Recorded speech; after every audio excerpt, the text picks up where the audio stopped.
আর মাত্র কয়েকটা দিন, তারপর তোমাদের পরীক্ষা শুরু। সত্যি বলতে হাতে গোনা মাত্র কয়েকটা দিন আছে।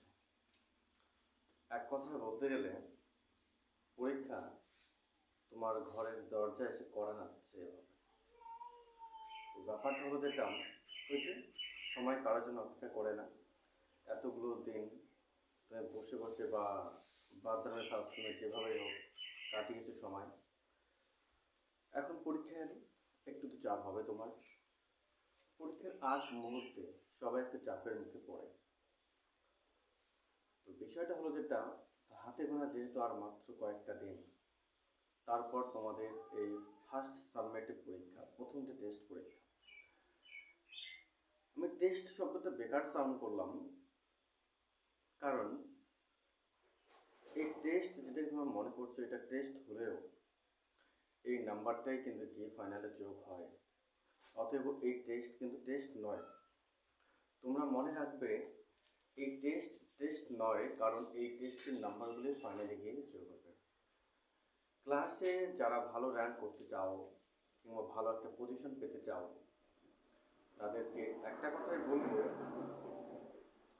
প্রত্যেকটা টেস্ট পরীক্ষা, প্রত্যেকটা সাবজেক্ট খুব ভালো করে দাও। কারণ এই নাম্বারগুলোই যখন শেষে গিয়ে যোগ হবে, তার পার্সেন্টেজটা হাই হবে।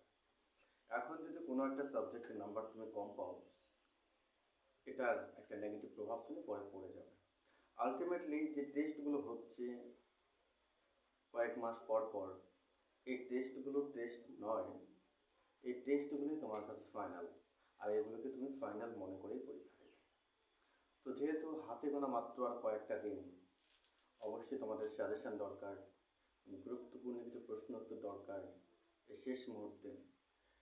কাজেই অবাঞ্ছিত বাড়তি প্রশ্ন তোমাদের সামনে তুলে ধরছি না, একদম টু টাইপ যেগুলো প্রশ্ন আসার মতো সেই সমস্ত প্রশ্ন উত্তর সহ তোমাদের সামনে আমি তুলে ধরবো।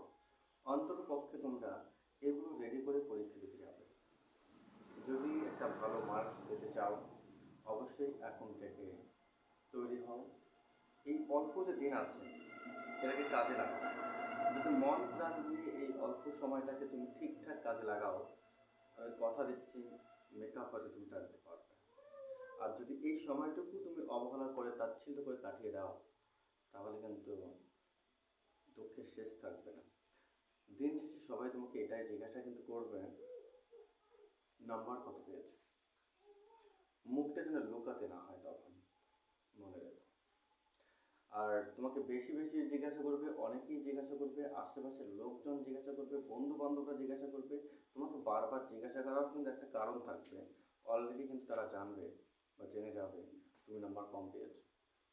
তুমি নাম্বার কম পেয়েছো মানে এই কারণে তোমাকে বারবার তারা কে আগুন ধরাচ্ছে, আগুন জ্বালাচ্ছে তোমার পেছনে। অর্থাৎ তারা জানে তুমি নাম্বার কম পেয়েছো, তারপরও তারা তোমাকে বারবার বলে এই নাম্বারেরই কথা। অলরেডি তারা নাম্বারটা জানে তুমি কম পেয়েছো। অর্থাৎ প্রতিবেশীরা কি করে, অর্থাৎ তোমার পিছনে আগুন লাগাবে। কিছু বন্ধু তোমার পিছনে আগুন লাগাবে, জানে তুমি কম পেয়েছো, তারপরও বারবার বলবে। তো যাতে মুখ লুকাতে না হয়, মাথা উঁচু করে যাতে বলা যায় হ্যাঁ আমি এত নাম্বার পেয়েছি, আমার রেজাল্ট ভালো হয়েছে, সেরকম কিছু একটা করে সাফল্য অর্জন করতে হয়। তো আজকে আমি তোমাদের এই প্রথম পর্যায়ক্রমিক পরীক্ষার ভূগোল বিষয়ে গুরুত্বপূর্ণ কিছু প্রশ্ন তুলে ধরছি। তোমরা প্রত্যেকটা প্রশ্ন নিখুঁতভাবে তৈরি করবে, মুখস্থ করবে, বারবার প্র্যাকটিস করবে। কথা দিচ্ছি এখান থেকে তোমরা অনেক অনেক অনেক কমেন্ট পাবে।